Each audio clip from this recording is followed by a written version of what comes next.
여러분 안녕하십니까? 지난 시간에 뉴저지 한인문화회관 건립을 하려면 먼저 기금에 대한 투명성을 보여줘야 한다고 말씀드렸는데요. 이를 강조하는 것은 앞서 말씀드렸다시피 뉴욕 한인문화센터 건립과 같은 전철을 밟지 않기 위해서입니다.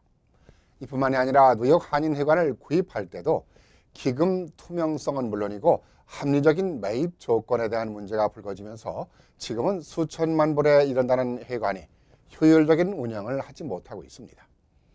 플러싱에도 한인동포회관을 매입했습니다마는 어떤 일이 발생했나요?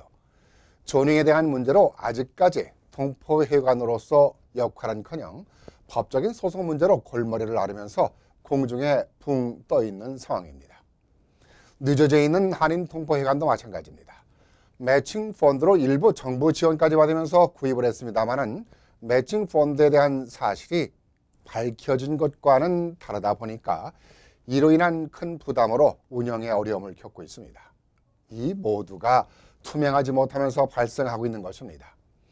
뉴욕 한인문화센터의 경우는 회관 건립은 고사하고 수십 년이 지난 지금까지도 개인의 호주머니에서 잠자고 있는 실정입니다.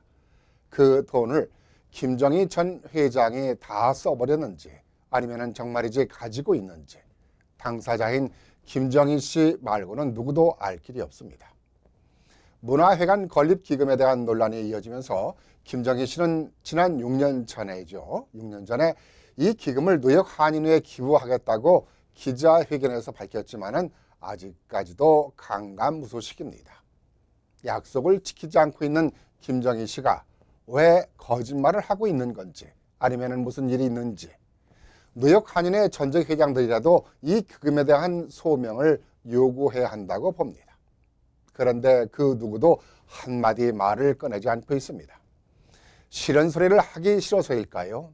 이런 문제는 싫은 소리를 하고 아니고의 문제가 아니라 뉴욕 한인회 전직 회장단들이라면은 동포들의 주머니에서 나온 기금이니만큼 밝혀줘야 할 책임과 의무가 있다고 생각합니다.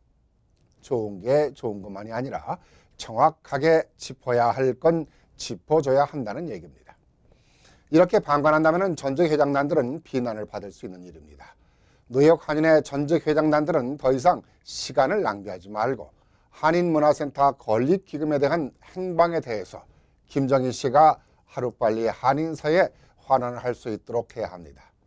이런 문제들로 인해서 한인사회를 위해서 기부하고자 하는 동포들이 기부를 외면하게 되는 것은 물론이고 불신까지 만드는 일이 될 것입니다.